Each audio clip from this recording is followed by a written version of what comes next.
Lean op de werkvloer.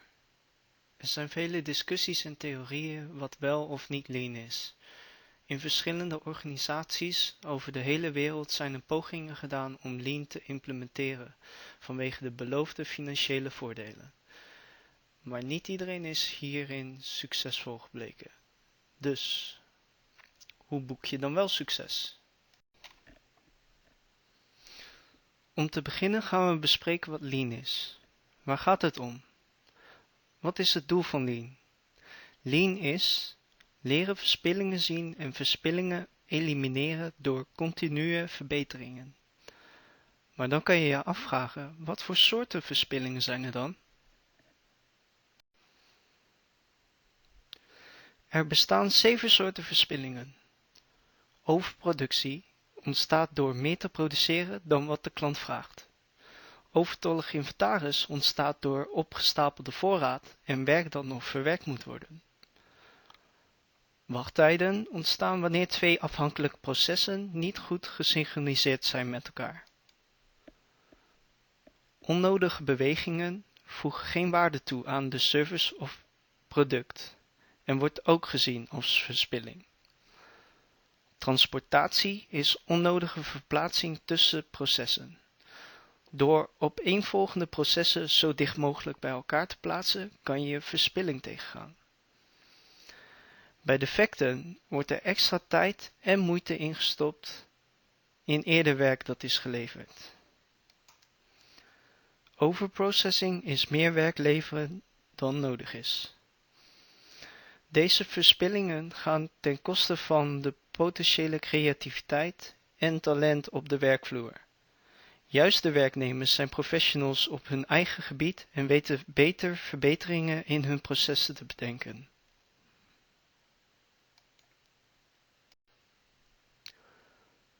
Cultuur is een concept dat verwijst naar de manier waarop dingen worden gedaan. Het succes van Lean hangt af van de manier waarop het bedrijf omgaat met haar medewerkers binnen het bedrijf. Daarvoor is het nodig dat er een cultuur wordt gebouwd met kansen en mogelijkheden om continue verbeteringen te stimuleren, door de mensen binnen het bedrijf te onderwijzen, opleiden, begeleiden en te coachen. Een Lean-cultuur creëren heeft tijd nodig. Naarmate een bepaalde manier van werken meerdere malen problemen heeft opgelost, kan het gedocumenteerd worden als verbetering. Zo kunnen ook nieuwe leden in een korte tijd getraind worden om patronen te leren zien, verspillingen waar te nemen en verspillingen elimineren door verbeteringen te bedenken. Uiteindelijk gaat het erom wat de klant wilt. En daarvoor is het verstandig om de juiste vraag te stellen aan de klant zelf.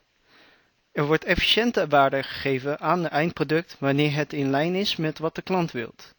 Een goed voorbeeld is een video van Paul Akers, waar hij in het kort de aspecten van Lean omvat.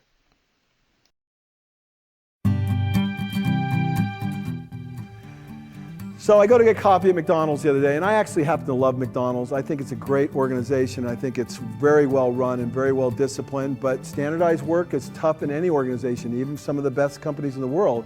And watch what happened here. So here is my scene waste for the day. I just got my Newman's coffee for $1 at McDonald's. I love the value of McDonald's.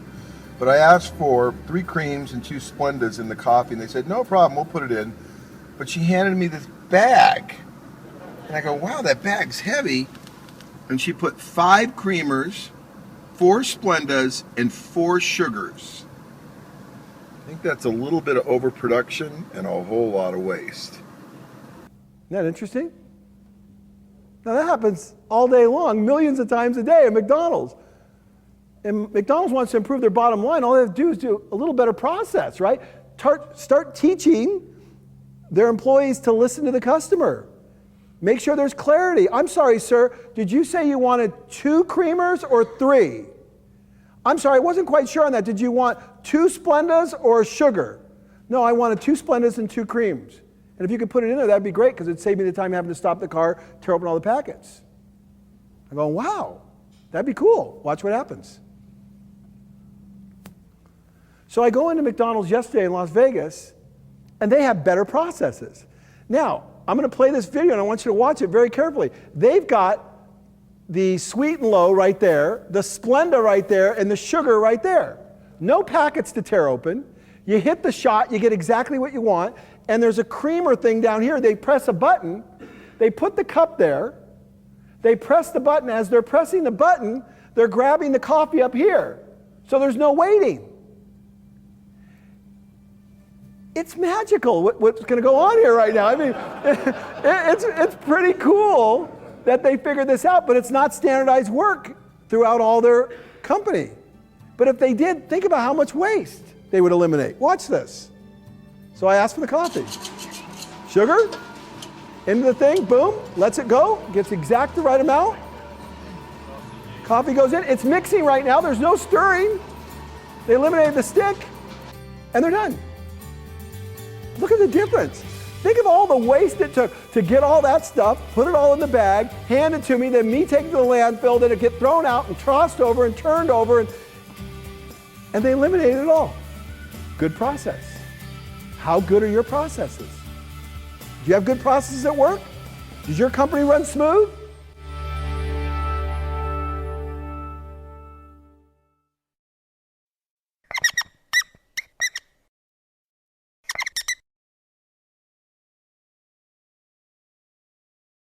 So what exactly is employee engagement? Why should you as a business leader or a manager care about it? Well, over the next few minutes, I'm going to define it using what we call the X model of engagement and talk about how you can build a more engaged workforce in your organization to help drive performance. Let's start by looking at what your organization is trying to achieve, your success. Success is defined by your business goals and most likely your financial targets and how well you achieve those goals, your performance. Your core values are also an important part of your strategy since they help guide the daily actions of your organization. To stay competitive, your organization needs individuals who are willing and able to perform at higher levels, to give more at work, to give maximum contribution to the organization. But it's not something that you can mandate or delegate to your managers, and it's not easy. Increased contribution is the prize of a more engaged workforce, but it's only one half of the story. It's just one half of what we call the engagement equation. Individual employees are on a separate path toward their own and unique definition of success at work. It's based on personal values, goals, career aspirations, and work-life needs. And it could be defined as greater compensation, professional growth, greater work-life balance. But unlike the organization, there's no one answer. There's no right answer. Individuals are all looking for work that works for them personally, and they're looking for maximum satisfaction. And when I say individuals, I mean everyone, executives, managers, and individual contributors. They're all pursuing their own individual definitions of success, and ultimately, they need to take control of their own engagement. So, the organization is pursuing its definition of success, and individuals are pursuing theirs. These two strategies intersect daily at a place we call the job. This is the point where what the organization needs employees to give and what employees want to get from the job come together. We define full engagement as the intersection of maximum contribution for the organization and maximum satisfaction for the individual.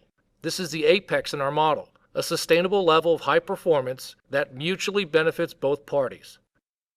Of course, as we look across any organization, not everyone's at the apex, certainly not all the time. There's a wide distribution in terms of contribution, with high performers on one end and people who aren't contributing much on the other. Individuals, too, don't always get what they're looking for. There are different levels of satisfaction. Some people are fortunate enough to be at the apex, high on both contribution and satisfaction. We call this group the engaged. Now let's look at some other scenarios. Some people are high on satisfaction, but they aren't contributing fully. There are a few things that might be going on here. The person might be new to the organization or new to the role. Although satisfaction's high, they're not yet fully up to speed. We call this group the honeymooners. We also find people that are incredibly busy here. They're working hard, but on the wrong things. Or people who have found a nice cozy spot in the organization and are content with minimum contribution. So whether they're running hard on an exercise wheel or tucked away somewhere cozy, we call this group the hamsters. On the opposite side of the model, we have individuals who are delivering great results, but for one reason or another, not getting what they want from the work. We call this group the crash and burners. And you need to pay close attention to this group. Clearly, their level of contribution needs to be sustained for the organization to succeed, But left unmanaged, these individuals will eventually find one of two exit routes from this unsatisfying situation. They might quit at a great known cost to the organization, or more likely, they'll simply pull back on their contribution and drift into the lower part of the model. In effect, they quit and stay. The impact of drifting isn't as obvious as when they leave outright, but the impact on performance can be substantial. Here they join the disengaged, low on satisfaction and contribution, where no one is getting what they need from the relationship. Disengaged employees often have turned an emotional corner, and their attitudes and behaviors can be contagious to the other groups. Here the partnership between the company and the individual is clearly in need of a fix, but your existing performance management processes have failed to address the situation. So what about the people in the center? This is an important group we refer to as the almost engaged. Important because they tend to be a large part of the employee population doing a decent job and reasonably satisfied. They're more employable than the disengaged and more likely to consider a new employer than the fully engaged. And because they're decent performers, it's tempting to focus your coaching efforts elsewhere. So the challenge for your organization is managing this dynamic, aligning individuals to your goals to achieve maximum contribution, while at the same time supporting individual employees' path to personal success at work. It's a challenge you can't solve with a survey and a few organization-wide initiatives. And it's not solely the job of the executives or the managers. To drive employee engagement, you must make it a daily priority. Creating a more engaged workforce is a shared responsibility. It requires a teamed approach, a partnership involving individuals, managers, and executives. Individuals need to act on their engagement. They need to take time to assess their own goals and satisfaction drivers to clearly define what success looks like for them. Since this is a partnership, they need to communicate with their manager primarily, not only to share their aspirations and needs, but also to clarify where the organization needs them to focus their talents and energy. And finally, they have to take action. They can expect help, coaching and guidance along the way, but at the end of the day, they own their engagement. They need to find ways to get to the apex.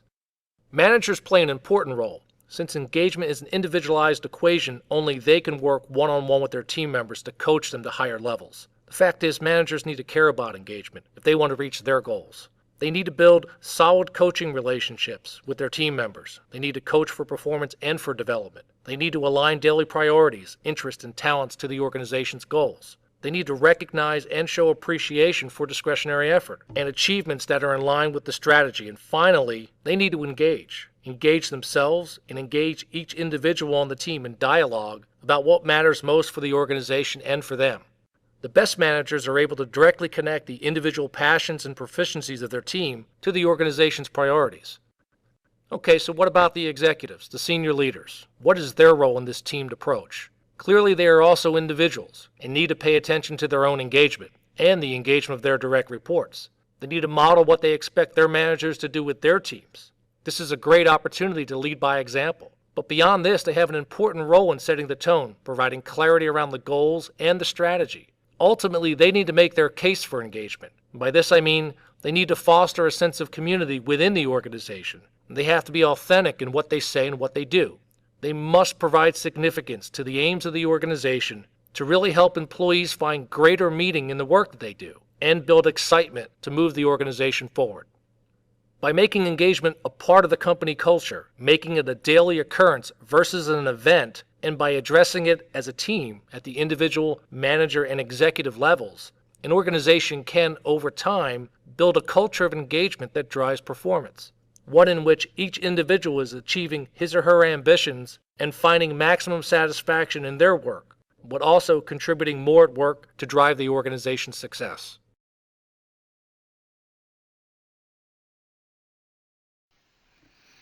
Uit de video is te halen dat betrokkenheid van werknemers een gedeelde verantwoordelijkheid is. Een duidelijke communicatie tussen alle partijen is vereist om veranderingen teweeg te brengen binnen een organisatie.